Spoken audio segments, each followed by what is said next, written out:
Welcome back to my channel. Movie के शुरू में हम एक आदमी को देखते हैं जिसका नाम जैक है। वो एक पोर्ट में है जो कि स्पेस पोर्ट है। उसे काफी अरसे बाद होश आया और वो इस पोर्ट में 6 साल से था। उसकी टांगें पैरालाइज हो गई थीं, लेकिन उसे समझ नहीं आ रही थी कि वो स्पेस में क्या कर रहा है और वो यहाँ कैसे आया। फिर हम पास्ट के कुछ सीन देखते हैं जिससे हमें सारी की सारी स्टोरी क्लियर हो जाती है। जैक का एक ट्विन ब्रदर था जो कि बहुत अच्छा साइंटिस्ट था और वो स्पेस में जाना चाहता था। उसे नई नई चीजें डिस्कवर करने का बहुत शौक था, लेकिन उसे कुछ लोगों ने पैसे की खातिर मार दिया। स्पेस में भेजने के लिए स्पेस एजेंसी का भी काफी खर्चा हुआ था और जैक ये नहीं चाहता था कि ये सारे के सारे पैसे जाया हो जाएं। और जो उसके भाई का ख्वाब था वो ख्वाब पूरा करना चाहता था, तो वो उसकी जगह स्पेस में जाता है किसी दूसरे प्लेनेट को देखने के लिए। वो इसलिए भी तैयार हो गया कि वो पैरालाइज है और उसकी टांगों के इलाज के लिए काफी रकम की जरूरत है। उसे उम्मीद थी कि अगर ये मिशन कामयाब हो गया तो वो काफी ज्यादा पैसे कमा सकता है। वो काफी हार्ड वर्किंग होता है, उसे यकीन था कि वो ये काम कर लेगा। अब बात करते हैं उस प्लेनेट की जहाँ ये सब जा रहे होते हैं। इस प्लेनेट पर ऑक्सीजन नहीं होती। जो लोग उसके साथ जा रहे होते हैं वो सब एक जगह पर इकट्ठे होते हैं जहाँ वो अपने लीडर से मिलते हैं। लीडर ने समझाता है कि तुम लोगों ने किस तरह वहाँ के हालात को फेस करना है और वहाँ अगर किसी क्रिएचर से सामना होता है तो उसे किस तरह हराना है और कैसे बचना है। जैक यहाँ एक आदमी से मिलता है। इन दोनों की ट्रेनिंग 3 साल कटी हुई थी, इसलिए वो दोनों एक दूसरे को जानते हैं। तो वो आदमी जैक को उसका अवतार दिखाता है। इन अवतार में उन क्रिएचर्स के भी डीएनए थे और इंसानों के भी, जो कि इस प्लेनेट पर रहा करते थे जहाँ ये जा रहे थे। उनका प्रोजेक्ट शुरू होता है तो उसी दौरान वहाँ इस प्रोजेक्ट की लीडर आती है। वो सीधा इस प्रोजेक्ट के लीडर के पास जाती है जो कि एक बिजनेसमैन होता है। वो उसे कहती है कि तुम्हारा जैक को लाने का क्या मकसद था। तो वो हेड उसे बताता है कि उसे कोई मसला नहीं है, वो समझदार है और तुम्हें पता भी है कि हम इस प्लेनेट पर क्यों जा रहे हैं। तो उसे एक कीमती स्टोन दिखाता है। वो उसे बताता है कि हम वहाँ से ये कीमती स्टोन लेंगे। 1 केजी स्टोन 100 करोड़ का बिकता है, इसलिए तुम खामोशी से होने दो जो हो रहा है। फिर हम जैक को देखते हैं जिसे एक मशीन में डाला जाता है और वो एक अवतार बनकर सामने आता है जैसे एक अवतार की बॉडी में डाल दिया गया था। वो अपनी काम करती टांगें और अपना नीला मुख्तलिफ सा जिस्म देखकर बहुत ही खुश था। फिर जैक लीडर से मिलता है और वो खुश होता है क्योंकि जैक पहले फौज में था और जैक की एक्टिविटीज अच्छी थी। वो जैक से कहता है कि तुम बहुत आगे जा सकते हो, तुम वहाँ उस प्लेनेट पर जाकर वहाँ के लोगों के साथ ज्यादा से ज्यादा टाइम स्पेंड करना, क्योंकि तुम उनके साथ जितना टाइम स्पेंड करोगे वो उतना ही तुम पर ट्रस्ट करने लगेंगे। और तुम जानते हो कि इस प्रोजेक्ट का हेड यही चाहता है कि इस प्लेनेट से ज्यादा स्टोन निकाल सके। इसके लिए इन क्रिएचर्स को वहाँ से हटाना होगा। अगर तो तुम ये काम कर लो तो ठीक, तुम्हारे पास 3 महीने होंगे इन्हें वहां से हटाने के लिए। उसके बाद मजबूरन हमें खुद इन्हें बाई फोर्स हटाना होगा और ये होगा ही, क्योंकि वो कीमती स्टोन हमने लेने ही लेने हैं। उसे कहता है कि इसके बदले में तुम्हारी टांगें भी ठीक करवा के दूंगा। तो जैक मान जाता है। तो वो लोग इस प्लेनेट पर पहुंच जाते हैं और जैक वहां जाकर काफी खुश होता है।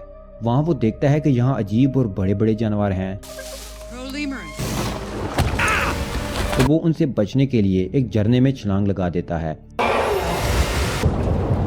अब वो अपनी टीम से अलग हो चुका था। जैक अपने लिए एक लकड़ी का नेजा तैयार करता है। जैक की टीम उसे काफी ढूंढती है, लेकिन जैक उन्हें नहीं मिलता। तो वो ये सोचकर वापस चले जाते हैं कि ये एक खतरनाक प्लेनेट है और क्या पता जैक अब तक मारा जा चुका हो। जैक जंगल में होता है, तभी हम देखते हैं कि एक फीमेल उसे देख रही होती है। वो इस प्लेनेट पेंडोरा की बासी होती है। वो जैक पर तीर चलाने वाली होती है कि वहाँ उसके तीर पर एक फूल आकर बैठता है। तो वो अपना डिसीजन बदल लेती है और वहाँ से भाग जाती है। अब रात को जैक पर काफी खतरनाक जानवर अटैक करने के लिए आगे बढ़ते हैं, लेकिन जैक उनसे फाइट बैक करता है। उनको भगाने के लिए आग भी जलाता है। इसी दौरान नेत्री वहां आ जाती है, उसकी जान बचाती है, लेकिन इस दौरान कुछ जानवर भी मारे जाते हैं, जिसकी वजह से नेत्री जैक पर काफी गुस्सा होती है कि तुम्हें बचाने के चक्कर में मैंने मासूम जानवरों को मारा। जैक उसे कहता है कि गुस्सा किस चीज का कर रही हो, अगर जानवरों की इतनी फिक्र थी तो मुझे ना बचाया होता। तो नेत्री से कहती है कि तुम बच्ची हो। तो जैक उसे कहता है कि मुझे सिखाओ कि कैसे लड़ा जाता है। तभी जैक की बॉडी पर ग्लोइंग स्टार्स आकर बैठ जाते हैं। नेत्र कबीले के सरदार की बेटी होती है, तो वो उसे कबीले लेकर जाती है। उसे कबीले के लोग जैक को मारना चाहते हैं, लेकिन नेत्री उन्हें रोकती है। तो ये बात उसे कबीले के एक क्रिएचर को अच्छी नहीं लगती। ये क्रिएचर आगे जाकर कबीले का सरदार बनने वाला था। इस दौरान नेत्री की माँ यानी मलका वहाँ आती है और नेत्री को इजाजत देती है कि वो जैक को जो सिखाना चाहे सिखा सकती है। उसके बाद हम देखते हैं कि जैक की अपनी असल दुनिया यानी पोर्ट में आंख खुलती है। तो वो बताता है कि उसने कबीले के लोगों का एतबार जीतने का पहला स्टेप तय कर लिया है, जिसे सुनकर सब लोग खुश होते हैं। इधर नेत्री जैक को काफी चीजें सिखाती है, जैसे हॉर्स राइडिंग वगैरह। फिर हम प्रोजेक्ट लीडर को देखते हैं जो इस जगह पर आ जाते हैं। वहाँ जंगल के बीच उनका कैबन है, हवा में उड़ने वाले पहाड़ों के बीच। फिर हम देखते हैं कि जैक की ट्रेनिंग काफी अच्छी जा रही होती है और वो वहाँ पर हर चीज सीख रहा है, तीरंदाजी, हॉर्स राइडिंग, शिकार कैसे करना और नेचर से प्यार। फिर नेत्री उसे एक अजीब जगह पर लेकर जाती है जहाँ वो उसे एक परिंदे से मिलाती है। नेत्री उसे बताती है कि इस अजीब परिंदे की एक खास बात ये है कि ये अपना राइडर खुद चुनता है और सारी जिंदगी उसी के साथ सिंसियर रहता है, इसको लेकर उड़ता है। और खतरे की बात ये है कि उसके चुनने से पहले तुम्हें एहतियात करनी होगी क्योंकि ये तुम्हें मार भी सकता है। फिर जैक एक परिंदे के पास जाता है और उसे पकड़कर बैठने की कोशिश करता है और बिलाखिर उसमें कामयाब हो जाता है। अब जैक और नेत्री अपने अपने परिंदों पर बैठे उड़े होते हैं तो एक जगह उन्हें एक दरख्त नजर आता है। वो जगह काफी खूबसूरत होती है। फिर उन पर एक बड़ा सा परिंदा हमला करता है, ये किसी तरह उससे बच निकलते हैं। फिर एक बड़े परिंदे के ढांचे के पास खड़ी होकर नेत्री उसे बताती है कि जो परिंदा हमारे पीछे लगा वो हमारे एंसेस्टर की सवारी हुआ करती थी, उस पर सवारी करना बहुत मुश्किल है और उसके बारे में ये माना जाता है कि ये दुखों को खत्म कर सकता है और तरक्की ला सकता है। फिर 3 महीने बाद कर्नल उसे वापस बुलाता है और कहता है कि जो काम मैं तुम्हें बताया था वो लगता है कि तुम भूल चुके हो। जैक कहता है कि ऐसा नहीं है, जल्द ही एक इवेंट है जिसमें मैं उनमें शामिल हो जाऊंगा और उनका हिस्सा बन जाऊंगा। तो कर्नल से कहता है कि अगर तुम अपना काम ना कर सके तो मैं तुम्हें वापस जमीन पर भेज दूंगा। तो जैक कहता है कि आप फिक्र ना करें, मैं अपना काम कर दूंगा। फिर वो दिन आ जाता है और उस इवेंट में उस प्लेनेट के लोग जैक को एक्सेप्ट करते हैं। फिर उसे एला का पाक दरख्त दिखाया जाता है जो कि हमेशा ग्लो किया करता था। फिर नेत्री उसे बताती है कि अगर तुम चाहो तो कबीले में से किसी भी लड़की को चुन सकते हो। जैक उसे कहता है कि मुझे तो तुम अच्छी लगती हो। उसके बाद हम देखते हैं कि कर्नल वहां आकर हमला करता है और वहां पाक दरख्त गिराने लगता है। ये देखकर कबीले वालों को काफी गुस्सा आ जाता है।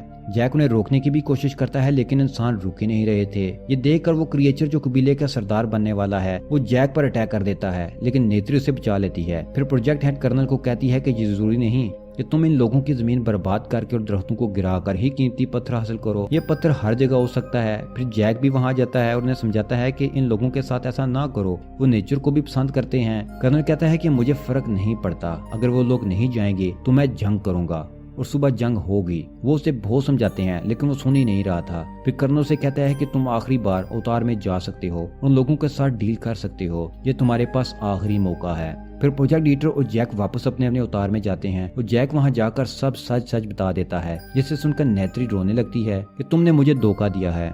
उसके बाद कबीले के लोग जैक और प्रोजेक्ट लीडर को कैद कर लेते हैं। इस दौरान कर्नल वहां आता है और अटैक करता है। कबीले के लोग मुकाबला करते हैं लेकिन उनके पास हथियार नहीं होते, बस तीर और नेज़े, जबकि इंसानों के पास तो जदीद हथियार थे। इससे प्लेनेट के लोगों से क्या मुकाबला करते। कर्नल उन पर बम फेंकता है जिससे हर तरफ आग लग जाती है और सब भागने लगते हैं। इस दौरान एक फीमेल क्रिएचर जैक के पास आती है और उसे खोल देती है और कहती है कि हमारी जान बचाओ। इधर कर्नल उनका पाक दरख्त भी गिरा देता है। ये देखकर वो दुखी होते हैं और उनको इंसानों पर काफी गुस्सा आ रहा होता है। इस सदमे से नेत्री का फादर यानी कबीले के सरदार की भी डेथ हो जाती है। इस प्रोजेक्ट का हेड और कर्नल ऑर्डर देता है कि प्रोजेक्ट लीडर और जैक को वापस बुलाकर कैद कर दिया जाए, तो वो ऐसा ही करते हैं। फिर वहाँ एक फाइटर प्लेन पायलट आती है जो उनकी जान बचाती है। फिर वो एक और स्पेसशिप में होते हैं। प्रोजेक्ट लीडर कर्नल की फायरिंग से जख्मी हो चुकी होती है। फिर जैक वापस अपने अवतार में आ जाता है लेकिन वो देखता है कि सब लोग कहीं जा चुके हैं। वो वहीं पर होता है जहां उनका पाक दरख्त गिर चुका होता है। कबीले के लोगों को ऐसा लगता है कि जैक भाग चुका है और वो उनकी मदद करने कभी वापस नहीं आएगा। फिर इसी दौरान जैक उसी खतरनाक बड़े परिंदे पर सवार वहां एंट्री करता है जिस पर नेत्री के सिस्टर ने कभी सवारी की थी। इन लोगों का मानना था कि जो इस परिंदे की सवारी करेगा वो गम के बादलों को भी हटा सकेगा। ये देखकर सब खुश हो जाते हैं कि जैक उनकी मदद करने के लिए वापस आ चुका है। नेत्री भी ये देखकर खुश हो जाती है। फिर जैक नेत्री की माँ को बताता है कि मेरी एक साथी जख्मी है, क्या आप उसको बचा सकते हैं। वो उसे बताते हैं कि अगर वो अपने अवतार में वापस आ जाए तो चांसेस हैं। वो कोशिश करते हैं लेकिन वो उसे नहीं बचा पाते। अब जैक ये ऐलान करता है कि हम कर्नल के खिलाफ लड़ाई करेंगे, तो सब लोग उसका साथ देने को तैयार हो जाते हैं। ये लोग तादाद में बहुत ज्यादा होते हैं जिसकी वजह से कर्नल भी डरा हुआ आता है, लेकिन उनके पास जदीद तरीन और काफी ज्यादा हथियार होते हैं, जबकि कबीले वालों के पास तीर और नेज़े। लेकिन जैक कुछ और सोच रहा होता है। वो इस प्लेनेट को अच्छी तरह जानता है। वो फैसला करता है कि वो इस प्लेनेट के लिए और नेचर के लिए लड़ेगा। फिर वो उस पाक दरख्त के पास जाता है, उसे कहता है कि वो हमारी मदद करे। फिर वहाँ कर्नल अपनी फौज लेकर आ जाता है और अपना पहला निशाना ही वो उस दरख्त को बनाना चाहता है। फिर वहाँ इस प्लेनेट के क्रिएचर आ जाते हैं। वो सब मंसूबे के तहत घोड़ों और परिंदों पर सवार उन पर हमला करते हैं। जंग छिड़ जाती है। जैक और उसके साथी परिंदों की मदद से उनके जहाजों पर अटैक करते हैं और काफी जहाज मार गिराते हैं। लेकिन कर्नल भी काफी क्रिएचर्स को मारता है। तभी वहाँ फाइटर पायलट आती है, लेकिन उससे पहले कि वो जैक को बचा पाती, कर्नल उस पर भी फायरिंग शुरू कर देता है और इस दौरान नेत्री का परिंदा भी जख्मी हो जाता है। जंग के दौरान कबीले का नया होने वाला सरदार भी मारा जाता है। अब कर्नल पाक दरख्त की तरफ बढ़ता है। उसे मुकम्मल तबाह करके वो इन लोगों पर कंट्रोल हासिल करना चाहता है। नेत्री भी काफी घबराई हुई होती है। उससे पहले कि इस ट्री पर हमला होता, जैक की दुआ कबूल हो जाती है। अब वहाँ हम देखते हैं कि बड़े बड़े परिंदों के झुंड कहीं से आ जाते हैं, जिन पर गोलाबारी का भी कोई असर नहीं हो रहा था। ये परिंदे कर्नल की एडवांस फौज पर पिल पड़ते हैं और उन्हें कीड़ों मकोड़ों की तरह रोना शुरू कर देते हैं। जंग का पासा अचानक से पलट चुका था। इधर जैक भी इस जहाज पर चढ़कर उसे गिराने में कामयाब हो जाता है, जिससे वो लोग पाक दरख्त पर अटैक करने वाले होते हैं। कर्नल जान बचाने के लिए जंप लगाता है। इधर जैक भी जहाज से छलांग लगाता है, लेकिन दरख्तों में अटक कर वो बच जाता है। कर्नल भी बच जाता है और फिर उसे वो कैबिन नजर आता है जहाँ जैक की बॉडी पड़ी होती है। वो उस पर हमला करके जैक को ही मारने वाला होता है। इस दौरान वहाँ नेत्री आ जाती है। वो उससे लड़ती है और इस दौरान वहाँ जैक आ जाता है। वो कर्नल से फाइट करता है, लेकिन कर्नल उसे पकड़ लेता है, उसे धमकाता है कि वो बाज आ जाए वरना वो उसे मार देगा। इससे पहले कि वो जैक को मारता, नेत्री अपने तीर से सीधा उसके दिल पर वार करती है और वो वहीं मारा जाता है। फिर जैक भी जख्मी होकर गिर जाता है और कैबिन के अंदर अपने ह्यूमन वर्जन में वापस आ जाता है। उसे सांस नहीं आ रहा होता क्योंकि यहाँ ऑक्सीजन कम होती है। फिर वहाँ नेत्री आकर उसे ऑक्सीजन मास्क लगाती है और उसे बचा लेती है। फिर अगले सीन में हम देखते हैं कि प्लेनेट का कंट्रोल एक दफा फिर क्रिएचर्स के हाथ आ जाता है और वो अब बाकी बचे हुए इंसानों को वापस जमीन पर भेज रहे होते हैं, सिवाय जैक और कुछ लोगों के जो इन क्रिएचर्स के साथ इस प्लेनेट पर रहने वाले होते हैं। जैक को हमेशा के लिए उसकी बॉडी से निकालकर उतार में डाल दिया जाता है। अब वो इस प्लेनेट पर नेत्री के साथ काफी खुश होता है। इसी के साथ इस मूवी का एंड हो जाता है।